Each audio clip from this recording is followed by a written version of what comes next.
நல்லா பேசுங்க, ரொம்ப நல்லா பேசுங்க.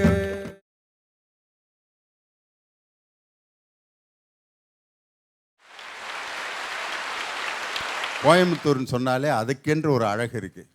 தென்னிந்தியாவினுடைய மான்செஸ்டர் என்று புகழப்பட்ட ஒரு அற்புதமான ஒரு மாநகரம். இந்த கேள்விக்கு பதில் எழுதி கிட்டத்தட்ட ஒரு 10 வருஷம் 2 மார்க் வாங்கியிருக்கேன். எனக்கு 2 மார்க் ஜியாகிரஃபியில் வாங்கி கொடுத்த ஊரே கோயம்புத்தூர் தான். தென்னிந்தியாவின் மான்செஸ்டர் எது அப்படின்னா கோயம்புத்தூர். ஏன்னா அந்த கேள்விக்கு பதில் எழுதி 2 மார்க் வாங்கி கொடுத்தது மட்டுமல்ல, மனிதன் மானத்தை மறைக்கின்ற ஆடைகளை நெய்கின்ற அந்த பருத்தியை உற்பத்தி செய்கின்ற ஒரு ஊர். அதனால தான் கோவையில் விளையும் பருத்தியில் விளையும் நூலிலை தான் உன் இடையழகோன்னாரு கவிஞர் வாலி. அது மாதிரி தென்னிந்தியாவினுடைய மான்செஸ்டர் என்று சொல்லப்படுகின்ற தொழில் நகரம், கல்வி நிறுவனங்கள், அதே மாதிரி அழகான ஒரு குடிநீர். இந்த கோயம்புத்தூரில் இருக்க மக்கள் ஏன் இவ்வளவு இனிமையாகவும் அமைதியாகவும் இருக்காங்கன்னா, அதுக்கு காரணம் உலகத்திலே 2வது சுத்தமான சுவையான குடிநீரான சிறுவாணி தண்ணீர் கிடைக்கக்கூடிய இடம் இந்த கோயம்புத்தூர் தான். அதனால தான் நாங்கள் இந்த சிறுவாணி டேமுக்கு போகிறப்ப வழியில் ஒரு குழாயில் தண்ணி வரும், அதில் பாட்டிலில் பிடிச்சி குடிப்போம், ஒன்றுமே செய்யாது. ஆனால் கடையில் 25 ரூபா கொடுத்து வாங்குகிறான், அதை குடிச்சுவிட்டு இருமல் வந்து கிடக்குது.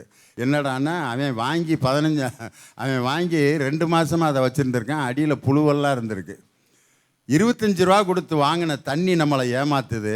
ஆனால் இயற்கையில் கோவையில் கிடைக்கின்ற சிறுவாணி தண்ணீர் நம்ம ஏமாற்றவே இல்லை. காரணம் அது இயற்கையில் கிடைக்கிறது.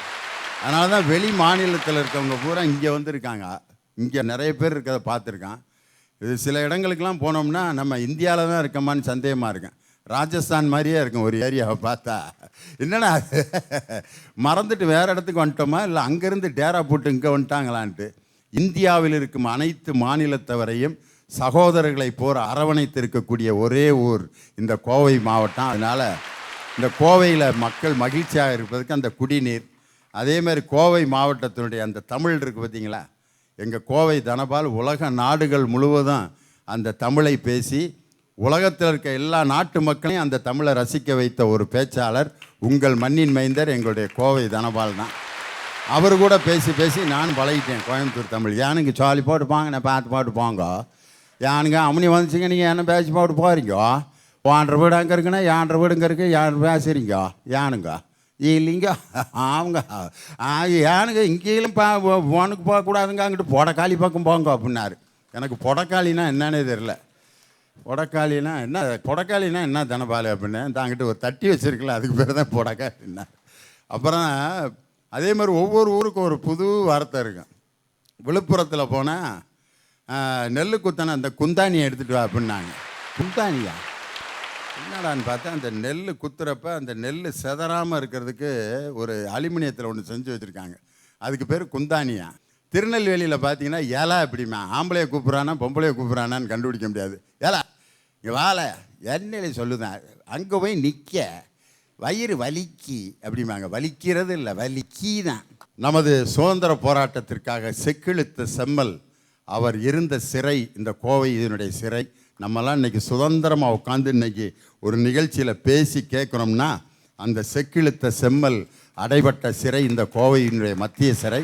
அவர் இழுத்த அந்த செக்கு கூட இன்னும் அப்படியே நினைவு சின்னமாக வைக்கப்பட்டிருக்கிறது. மாணவர்களின் முன்னேற்றத்தை பெரிதும் தீர்மானிப்பது புத்தகங்களா பெத்தவங்களா மற்றவங்களா? ஏற்ற பாட்டில் ஓடி விளையாண்டு நலுங்கு பாட்டில் நாணப்பட்டு கும்மி பாட்டில் குமரியானவளே, கன்னி தமிழே காரிகையே, உன்னை வாழ்க வாழ்க என வாழ்த்தி தலைவணங்குகிறேன். ஐயா, மாணவர்களின் முன்னேற்றத்தை பெரிதும் தீர்மானிப்பது பெத்தவங்களா மற்றவங்களா புத்தகங்களான்னு கேட்டிருக்கீங்க. மாணவர்னு வந்துருச்சு, இதுல இருந்து என்னங்கயா சந்தேகம்? மாணவரின் முன்னேற்றத்தை பெரிதும் தீர்மானிப்பது புத்தகங்கள் தானங்கய்யா. சகோதரத்துவத்தை கற்றுக் கொடுத்தது லெனினின் புத்தகம். கடமை கண்ணியம் கட்டுப்பாட்டை கற்றுக் கொடுத்தது பேரறிஞர் அண்ணாவின் புத்தகம். படிப்பறிவோடு பகுத்தறிவை கற்றுக் கொடுத்தது பெரியாரின் புத்தகம். அன்போடு தொண்டையும் கற்றுக் கொடுத்தது அன்னை தெரசாவின் புத்தகம். உலக ஆளுமையை கற்றுக் கொடுத்தது அலெக்சாந்தரின் புத்தகம், நெஞ்சுக்கு நீதியை கற்றுக் கொடுத்தது முத்தமிழறிஞர் கலைஞர் அவர்களின் புத்தகம் என்று சொன்னால் மாணவர்களின் முன்னேற்றத்தை பெரிதும் தீர்மானிப்பது புத்தகங்கள் தானங்கய்யா. ஐயா, இன்னைக்கு தமிழ் சமூகம் உலகில் தலை சிறந்த சமூகமாக இருக்குதுன்னா அந்த உயர்வுக்கு காரணம் என்ன தெரியுமாங்கய்யா? இங்க இருக்க இலக்கிய வளங்களும் இலக்கண வளங்களும் தானங்கய்யா. இன்னைக்கு கலாச்சாரம்னா என்னன்னே தெரியாத காலத்துல பண்பாட்டையும் கலாச்சாரத்தையும் ஒழுக்கத்தையும் சொல்லி கொடுக்கிறது அந்த மாதிரி நல்ல புத்தகங்கள் தானங்கய்யா. ஐயா, சொந்தங்கள் சோறு போட மறுக்கலாம், பந்தங்கள் பாசம் காட்ட மறுக்கலாம், ஆனால் சாகும் வரை கூட வருவது கல்வி மட்டும் தானங்கய்யா. ஐயா, இன்னைக்கு ஒரு திருவள்ளுவரே சொல்லியிருக்காரு, கல்வி கற்ற ஏழை உயர்ந்தவன். கல்விங்கிற அதிகாரத்துல முதல் குறளா சொல்லியிருக்காரு. அரசனாக இருந்தாலும் சரி அந்த இடத்துல கல்வி கற்றவனே உயர்ந்தவர், கற்றோரே உயர்ந்தவர், கல்லாதவர் தாழ்ந்தோரே அப்படின்னு கல்விங்கிற அதிகாரத்துல சொல்லியிருக்காரு. அரசனாவே இருக்கட்டுமே, ஆனா கல்வி கற்ற ஏழை தான் உயர்ந்தவன் அப்படின்னா அவன் கற்ற கல்விக்கு அந்த புத்தகம் தானங்கியா உறுதுணையா இருந்துச்சு. எந்த நாட்டுக்கும் எந்த மதத்துக்கும் எந்த நிலையிலும் பொதுவான உலக பொதுமறை திருக்குறளை படித்தால் நாம் மனிதனாகலாம். மனிதனை மனிதனாக மட்டும் வைக்காமல் புனிதனாக உயர்த்துவது புத்தகம் தானங்கய்யா. மற்றவங்களாம் சுயநலமாக இருக்கிறாங்க, பெற்றவங்க கூட தான் புள்ள நல்லா இருக்கணும்னு நினைப்பாங்க, ஆனா பொது நலத்தை சொல்லி கொடுக்கறது புத்தகங்கள் தானங்கய்யா. அந்த புத்தகங்கள் தாங்க அந்த சமூக வளர்ச்சிக்கே ஒரு நீதியை சொல்லி கொடுக்குதுன்னா தன்னலம் இல்லாத அந்த புத்தகம் தாங்க மாணவர்களின் முன்னேற்றத்தை மட்டுமில்ல இந்த சமூகத்தோட முன்னேற்றத்திற்கே பெரும் உதவியா இருந்துகிட்டு இருக்கு. ஐயா, தண்ணி போட்டுட்டு தள்ளாடிக்கிட்டு வருவாரு அப்பா, பையன் புத்தகத்தை வச்சு படிச்சுக்கிட்டு இருப்பான். அப்பா, கல்லுண்ணாமை அதிகாரத்துல மது அருந்தக்கூடாதுன்னு போட்டிருக்குதுப்பா, ஆனா நீ மது அருந்திட்டு வரியே, நான் ஒன்னும் முன்னுதாரணமா எடுத்துக்கிட்டுமா இல்ல புத்தகத்துல இருக்கிற மாதிரி வாழ்ந்து காட்டுட்டுமாப்பா அப்படின்னு கேட்டானா. அந்த இடத்துல அந்த பையனுக்கு ரோல் மாடலா இருந்தது பெத்த அப்பா கிடையாது, அந்த புத்தகம் தானங்கய்யா. இப்படி மாணவர்களின் நல் வழிகாட்டுதலுக்கு உதவியா இருக்கிறது புத்தகம் தானங்கய்யா. ஐயா, இன்னைக்கு இந்த மேடையில இத்தனை பேர் பேசிக்கிட்டு இருக்காங்க, இவங்க எல்லாருமே புத்தகத்தை படித்தவர்கள், ஆசிரியர்கள் தான் உதவுறாங்கன்னு சொன்னாங்க. அவங்க ஆசிரியர் ஆகிறதுக்கு எத்தனை புத்தகத்தை படிச்சிருப்பாங்க, அதை சிந்திச்சு பார்க்கணுங்கய்யா. நண்பர்கள் கிட்டன்னு சில பேர் பேசுவாங்க பாருங்க, எனக்கு அப்புறம் கத்துவாங்க, அது இருக்கும். அதுக்கு முன்னாடி சொல்லிடுறேன், இந்த ராமநாதபுரம் பகுதி பக்கத்தில் கோயம்புத்தூர்ல ஒலம்பஸ்னு ஒரு பகுதி இருக்குது. எப்படிப்பா அந்த ஒலம்பஸ்னு பேர் வந்துச்சு தெரிஞ்சுக்கணும்னு ரொம்ப ஆவல் எனக்கு. நண்பர் ஒருத்தர்கிட்ட கூப்பிட்டு, ஏன்பா அது எப்படிப்பா அந்த ஒலம்பஸ்னு பேர் வந்துச்சுன்னு கொஞ்சம் சொல்றியா அப்படின்னு நான் கேட்டேன்.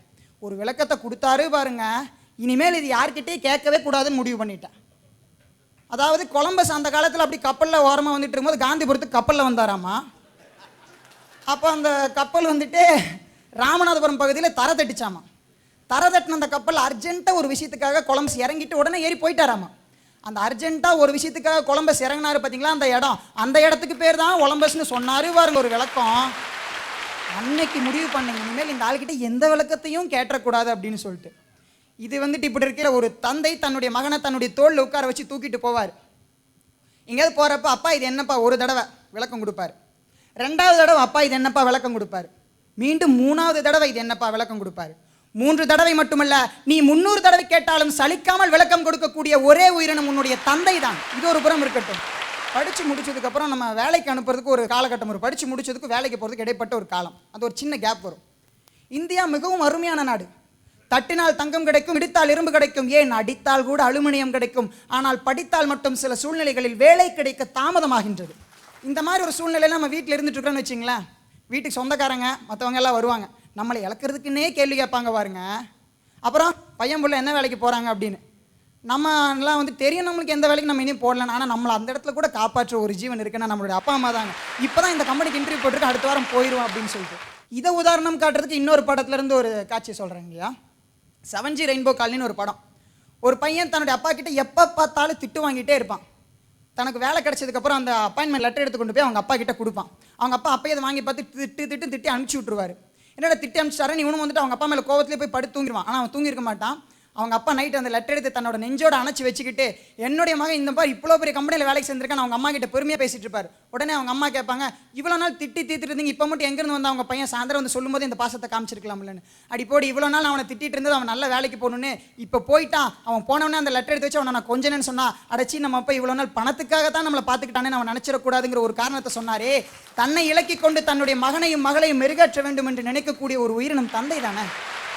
இதெல்லாம் ஒரு புறம் இருந்துட்டு இருக்குன்னு சொன்னால் கல்யாணம்னு ஒன்று பண்ணி வைப்பாங்க பாருங்க, அதுக்கப்புறம் நடக்கக்கூடியது பெரிய சுவாரஸ்யம். இதை பேசுறதுக்கு எனக்கு வந்துட்டு அனுபவம் இல்லை அப்படிங்கிறனால நீ நண்பர் ஒருத்தன் வந்து எங்கிட்ட புலம்பல சொல்கிறேன். அவனுக்கு கல்யாணம் ஆனதுக்கப்புறம் அவன் பொண்டாட்டி சொல்கிறாலாமா, எந்த உறவும் கூட இருக்கக்கூடாது, அப்பா இருக்கக்கூடாது, அம்மா இருக்கக்கூடாது, தம்பி தங்கச்சி இருக்கக்கூடாதுன்னு சொல்கிறா. ஓகே, உன் தங்கச்சி எனக்கு பிடிக்கல, நீ கண்ணு முன்னாடி எனக்கு நேருக்கு நேராக சொல்கிற அப்படிங்க. நான் என்னைக்காவது சொல்லியிருக்கேன் அவளோட தங்கச்சி எனக்கு பிடிக்கலன்னு? சொல்கிறதுக்கு மனசு தான் வருமா? இப்படின்னு இவன் ஒருத்தன் புலம்புறான்னு பார்த்தா இன்னொருத்தன் வந்துட்டு அவனோட கதையை சொல்கிறான். வேலைக்கு போயிட்டு தன்னுடைய முதல் மாத சம்பளத்தை எடுத்துக்கொண்டு போய் தன்னுடைய தாயின் கையில் கொடுக்குறான். தாய் அதை வாங்க மறுக்கிறாங்க. ஏன் என்கிட்ட கொடுக்குற, அப்பா கிட்ட கொண்டு போய் கொடு, அப்பா தானே உனக்கு ஒவ்வொரு விஷயமும் பார்த்து பார்த்து செஞ்சாரு, எங்கிட்ட எதுக்குப்பா கொடுக்குறேன்? நீ இதை இல்லைம்மா நான் பாட்டெலாம் கொடுக்க முடியாது, நீ இதை வச்சுக்கணும் புடி அப்படின்னு கொடுக்குறான். அவங்க அம்மா இல்லை வாங்க மாட்டேன்னு. இது ரெண்டு ஒரு வாக்குவாதம். இதை அவருடைய தந்தை பார்த்துறாரு. தந்தை உடனே வந்து, ஏன்டா உனக்கு ஒவ்வொரு விஷயத்தையும் பார்த்து பார்த்து பண்ணது நான், உன்னை பள்ளியில் சேர்த்தனது, காலேஜில் சேர்த்தனது, உனக்கு வேலைக்காக சொல்லிட்டு என்னோட ப்ராவிடென்ட் ஃபண்ட் எல்லாத்தையும் விட்டு கொடுத்து உன்னை வேலைக்கு சேர்த்தனது கூட நான். ஆனால் இப்போ போயிட்டு உங்கள் அம்மா கிட்ட சம்பளத்தை கொடுக்குறேடா, அந்த அளவுக்கு நான் என்னடா உனக்கு துரோகம் பண்ணிட்டேன்னு கேட்கும்போது தன்னுடைய தந்தை ஓடி போய் கட்டி அணைச்சி தழுதழுத்த குரலில் சொல்கிறான், அப்பா என்றைக்குமே நீங்கள் எனக்கு பணம் கொடுக்கும் போதெல்லாம் உங்கள் கை கொடுக்கக்கூடிய கையா மேலோங்கி தான் இருந்திருக்கு, இன்னைக்கு நான் கொடுத்து நீங்கள் வாங்கினீங்கன்னா உங்கள் கை கீழே போயிரும்பா, ஒருபோதும் உங்கள் கை கீழே போகக்கூடாதுன்னு சொல்கிறானே. அந்த ஒரு அன்பு, பண்பு, புரிதல், பாசம் இதெல்லாமே குடும்பத்திலிருந்து தானே வந்தது.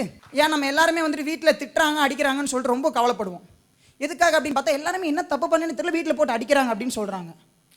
அப்படி எதுக்குப்பா அடிக்கிறாங்க அப்படின்ற நம்மளாம் யோசிச்சுட்டு இருந்தோம்னா, எனக்கு மட்டும் இல்லை, நம்ம எல்லாத்துக்குமே பாட்டம் முப்பாட்டம் வள்ளுவன் எல்லாத்துக்குமே 2 அடியை கொடுத்தான். அந்த 2 அடி நமக்கு மட்டும் இல்லை, உலக மக்கள் அனைவரும் ஏற்றுக்கொண்டு உலக பொதுமறையாக விளங்கக்கூடிய திருக்குறள். ஆங்கிலேய அரசாங்கம் ரவீந்திரநாத் தாகூர் ஒரு கோரிக்கை வைக்கிறாங்க, தாகூர் எங்க நாட்டு இளவரசி உங்க நாட்டுக்கு வராங்க, நீ தான் பாட்டு எழுதி கொடுக்குற அப்படிங்கிறாங்க. வர்ற இளவரசி நம்மை அடிமைப்படுத்திய ஆங்கிலேய நாட்டு இளவரசி என்றாலும் அவங்கள அப்படி பார்க்காம நம்ம நாட்டுக்கு வர விருந்தாளியா பார்த்து ஒரு பாட்டு எழுதி தராங்க. 1912ஆம் ஆண்டு அந்த பாட்டு எழுதப்படுகிறது. அந்த பாட்டு வேற ஒண்ணும் இல்லைங்க, ஒட்டுமொத்த இந்தியனும் உயிரை விட மேலாக மதிக்கிறோமே தேசிய கீதம், அந்த பாட்டு தாங்க அது. 1912 எழுதினார் பாருங்க. இதே சென்னையில் 15 வருஷத்துக்கு முன்னாடி அழகான ஒரு பெண் குழந்தை பிறக்கு. அந்த குழந்தைய பார்க்குற எல்லாரும் மகாலட்சுமி மாதிரி இருக்கம்மா, மகாலட்சுமி மாதிரி இருக்குப்பா அந்த குழந்தை அப்படின்னு தூக்கி கொஞ்சிறாங்க. பாவம் அந்த பொண்ணை பெற்ற அப்பாவால் கொஞ்ச முடியலை. ஏன்னா அந்த அப்பாவுக்கு கண்ணு தெரியாத அப்பா இந்த பொண்ணு. அம்மா கூலி வேலைக்கு போயிட்டு அந்த பொண்ணை 8வது வரலும் படிக்க வைக்கிறாங்க. திடீர்னு ஒரு நாள் அந்த அம்மாவுக்கு உடம்பு முடியலை. 1 நாளாவது 2 நாளாவது 3 நாள் தான் தெரியுது அந்த அம்மாவுக்கு மஞ்சள் காமலை இருக்கு, முத்தி போய் இறந்து போகிறாங்க. கண்ணு தெரியாத அப்பாவும் அந்த பெண்மணியும் வெறும் மாதம் 1000 ரூபாயை வச்சுக்கிட்டு குடும்பத்தை நடத்துகிறாங்க. ஒரு 1000 ரூபாயை வச்சு மாதந்தோறும் அவங்க குடும்பத்தை எப்படி செலவு பண்ண முடியும்? அந்த பொண்ணையும் படிக்க வைக்கணும். அவங்க அப்பா ஒரு நாளைக்கு 2 வேளை தான் சாப்பிடுவார், 1 வேளை சாப்பிடவே மாட்டார். அது ஒருத்தர் கேட்குறாரு, இல்லைங்க நான் 1 வேளை சாப்பிட்லன்னா 10 ரூபா மிச்சம் பண்ணுவேன், அந்த 10 ரூபா மிச்சம் பண்ணனா மாதம் 300 ரூபா மிச்சம் பண்ணுவேன், இந்த 300 ரூபா பணத்தை வச்சு 8வது படிக்கிற என்னுடைய பெண்மணிக்கு ஏதாவது 2 துணிமணி வாங்கி கொடுப்பேங்கன்னு சொன்னார். இதுதான் அழகா ஒரு கவிஞன் சொன்னான், நாங்கள் 3 வேளை சாப்பிடுகிறோம், நேற்று இரவு, இன்று மதியம், நாளை காலைன்னு சொன்னான். இந்த மாணவி சைதன்யாங்கிற மாணவி அவங்க அப்பா படுற கஷ்டத்தை பார்த்து படிக்கிறா, புத்தகத்தை ஒரு ஆயுதமா எடுத்துக்கிட்டு கடந்த பொது தேர்வுல சென்னை மாநகராட்சி அளவுல 1166 மார்க் வாங்கி 2வது இடம் பிடிச்சு சாதனை படைச்சிருக்காளே. இதுதான் ஜனசக்தியில அருமையா சொல்லியிருப்பான். புத்தகம் தொட்டு பார்த்தால் அது காகிதம்ங்க, தொடர்ந்து படித்தால் அது ஆயுதங்க. இங்கேருந்து கொஞ்ச தூரம் தான் ஈரோடு. இதே ஈரோட்டில் வான்மதிங்கிற பெண்மணி 2015 இன்னைக்கு ஐஏஎஸ் எக்ஸாம் பாஸ் பண்ணி ஐஏஎஸ் ஆக போகிறாங்க. அவங்க அப்பா ஒரு சாதாரண கார் டிரைவருங்க. வறுமையில் வாடக்கூடிய குடும்பம். சுருக்கமாக சொல்ல போனால் அவங்க அப்பா கார் ஸ்டேரிங்கை பிடிச்சாதான் அவங்க அம்மா அங்கே அடுப்பாங்கரையில் ஊதாங்குழல பிடிக்க முடியும். இந்த பொண்ணு 12வது முடிச்சுட்டு யூஜி படிக்க ஆசைப்படுறா. அவங்க அப்பாட்ட போய் சொல்றா, சொந்தக்காரங்கலாம் சொல்றாங்க, பொட்ட பிள்ளைய எதுக்கு படிக்க வைக்கிற, பொட்ட பிள்ளை காலகாலமாக கல்யாணம் பண்ணி கொடுத்துரு. அவங்க அப்பா காரு கட்ட டியூ பணத்தை எடுத்து வச்சு யூஜி சேர்க்கிறாரு. 3 வருஷத்துல அந்த பொண்ணு அந்த கோர்ஸை முடிக்கிறா. முடிச்சோடனே போட்டித் தேர்வு, எல்லா போட்டித் தேர்வையும் எழுதுறா. பேங்க் எக்ஸாம்ல பாஸ் ஆகுறா. சாதாரண ஒரு பெண்மணினா நமக்கு வேலை கிடைச்சிட்டு நம்ம குடும்பத்தை நம்மளால பார்த்துக்க முடியும்னு ஒதுங்கியிருப்பா. ஆனா அந்த வான்மதிங்கிற பெண்மணி, புத்தகம் எனக்கு கொடுத்த அறிவு என்னுடைய குடும்பத்துக்கும் எனக்கு மட்டும்தான், ஆனால் இந்த நாட்டுக்கும் என்னால நான் ஏதாவது செய்யணும்னு சொல்லி 2011 IAS எக்ஸாம் எழுதுறா. முதல்ல தேர்வாகிறா, டெல்லி போறா, தோத்து போறா. 2013 திரும்ப எழுதுறா, முதல்நிலை தேர்வில் தேர்வாகிறா, டெல்லி போறா, தோத்து போறா. 2015 தொடர்ந்து புத்தகத்தை ஆயுதமாக்கி இன்னைக்கு சாதனை படைச்சு காட்டியிருக்கானா. சுருக்கமா சொல்லப்போனா, ஒரு கலெக்டரின் மகன் கார் டிரைவர் ஆக முடியாதுங்க. ஒரு கலெக்டரின் மகன் கார் டிரைவர் ஆக முடியாது. ஆனால் கார் டிரைவரின் மகள் கலெக்டர் ஆக முடியும் என்றால் அதுக்கு புத்தகம் தாங்க ஒரே ஆயுதம். ஐயா, நான் பெத்தவங்கள குத்தம் சொல்லலைங்க ஐயா. மாணவ பருவத்துல பெத்தவங்களோட அக்கறை கண்டிப்பா நிச்சயமா கொஞ்சமாவது சுயநலம் கலந்ததான் இருக்கும். எப்படின்னா, இவன் நல்லா படிச்சு ஒரு நாளைக்கு என்ன நல்லா காப்பாத்துவான் அப்படிங்கிற சுயநலம் இங்க இருக்கிற எல்லா பெத்தவங்களுக்கும் இருக்குது. அதை யாருனால மறுக்க முடியுமா? முடியவே முடியாதுங்க ஐயா. ஆனா நமக்கு எந்த சம்பந்தமே இல்லாம நம்மளால எந்த பிரதிபலனுமே கிடைக்காத ஒரு மதிப்புக்குரிய இடத்துல இருக்கிறதாங்க ஐயா ஆசிரியர் அப்படிங்கிற ஒரு மத்தவங்க. அவங்களால தாங்க ஐயா இந்த மாணவர்களோட முன்னேற்றத்தை தீர்மானிக்க முடியும். அதனாலதான் சொல்றேன், மாணவர்களோட முன்னேற்றத்தை தீர்மானிப்பதுல பெரிதும் துணையா இருக்கிறதே மத்தவங்களேன்னு. ஐயா, ஒரு அறிஞருக்கு அரசாங்கம் ஒரு பெரிய பரிசு தொகையை கொடுத்தது. அந்த தொகையை எடுத்துட்டு அவர் காரு கிட்ட வந்தாரு. காருக்கு முன்னாடி ஒரு பரிதாபமான ஏழை பெண் நின்று அழுதுகிட்டு இருந்தாரு.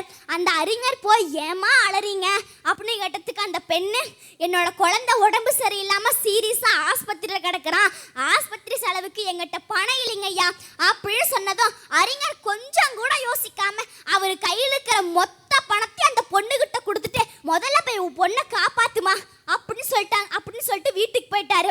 கொஞ்ச நாள் கழிச்சு அந்த அறிஞர் அவரோட நண்பரை சந்திச்சாரு. அந்த நண்பர் கேட்டாரு, எப்பா, நீ கொஞ்ச நாளைக்கு முன்னாடி உனக்கு வந்த அத்தனை பரிசு தொகையுமே ஒரு பொண்ணுக்கு கொடுத்தியே, ஞாபகம் இருக்குதா அப்படின்னு கேட்டாங்க. அந்த அறிஞர் சொன்னாரு, ஞாபகம் இருக்குது, அதுக்கு இப்ப என்னவா அப்படின்னு கேட்டதுக்கு அந்த நண்பர் சொன்னாரு, அந்த பொண்ணு ஒரு மோசக்காரி, உங்ககிட்ட இருக்கிற அந்த அத்தனை பணத்தையும் வாங்குறதுக்காக சொன்ன டிராமா இது, அதை நம்பி நீங்களும் ஏமாந்து நின்றுட்டு இருக்கீங்க அப்படின்னு சொன்னதும் அந்த அறிஞர், ஹபாடி, இப்பதான் எனக்கு ரொம்ப சந்தோஷமா இருக்குது அப்படின்னாரு. அந்த நண்பர் வந்து மண்டை பிச்சுக்கு நின்றுக்கிறாரு. அறிஞர் சொல்றாரு, இல்லைங்க, நீங்க குழப்பத்தோட இருக்கிறதுக்கு நான் விடை சொல்றேன். அன்னைக்கு வந்து என்னோட பணத்துல ஒரு உயிருக்கு போராடிட்டு இருக்க குழந்தை பொழைக்கிறதுக்காக உதவுதுன்னு நினைச்சேன். ஆனா இன்னைக்கு அப்படிப்பட்ட ஒரு குழந்தை கஷ்டப்படவே இல்லைங்கிற எனக்கு இன்னும் மகிழ்ச்சியா இருக்குங்க அப்படின்னாரு. ஐயா, இந்த மாதிரி சந்தோஷத்துலயும் பெரிய சந்தோஷம், அடுத்தவங்களை சந்தோஷப்படுத்தி பார்க்கணும் அப்படிங்கிற ஒரு விஷயத்தை உணர்ந்து வாழ்றாங்களே நம்மளை சார்ந்த மத்தவங்க, அவங்க தாங்க ஐயா இந்த நாட்டோட முன்னேற்றத்தை தீர்மானிப்பாங்க. ஐயா, என்னையே உதாரணத்துக்கு எடுத்தோங்க, நான் என்னோட இந்த வயசுல இது வரைக்கும் 87 சீல்டு வாங்கியிருக்கேன். இதுக்கெல்லாம் காரணம் யாருன்னு பாத்தீங்கன்னா என்ன சார்ந்த மத்தவங்க தாங்க ஐயா. அவங்க பேரை சொல்ல நான் விரும்புறேன். என்னோட நடன மாஸ்டரான பவுல் மாஸ்டர், சுரேஷ் மாஸ்டர், என்னோட பரதநாட்டிய மிஸ் ஆன கீர்த்திகா மிஸ், பிரீத்திகா மிஸ், என்னோட வகுப்பாசிரியரான நாகராஜ் ஐயா, இவங்கெல்லாம் தாங்க ஐயா நான் இத்தனை சீல்டு வாங்கறதுக்கு காரணமா இருந்தாங்க. அது கூட பரவாயில்லைங்க ஐயா, இப்ப நான் உங்க முன்னாடி இங்க நின்று பேசிட்டு இருக்கேன்னா அதுக்கு காரணம் என்னுடைய ஓவிய ஆசிரியர் தாங்க. அவரு இப்ப நான் பேசிட்டு இருக்க வார்த்தைகளை எழுதி கொடுத்ததே அவரு தாங்க. அவர் எழுதி கொடுத்ததுல எனக்கு ஆச்சரியமா போச்சு. என்னடா, என்னோட வாழ்க்கையில நான் இவ்வளவு சாதனைகள் பண்ணிருக்கேனா அப்படின்னு அப்படியே நான் மெய் மறந்து நின்னுட்டேன். அதனால தாங்க ஐயா சொல்றேன், என்னோட முன்னேற்றத்தை தீர்மானிச்சது என்ன சார்ந்த ஒரு மத்தவங்க. அப்ப இந்த மாணவர்களோட முன்னேற்றத்தை தீர்மானிக்கிறதா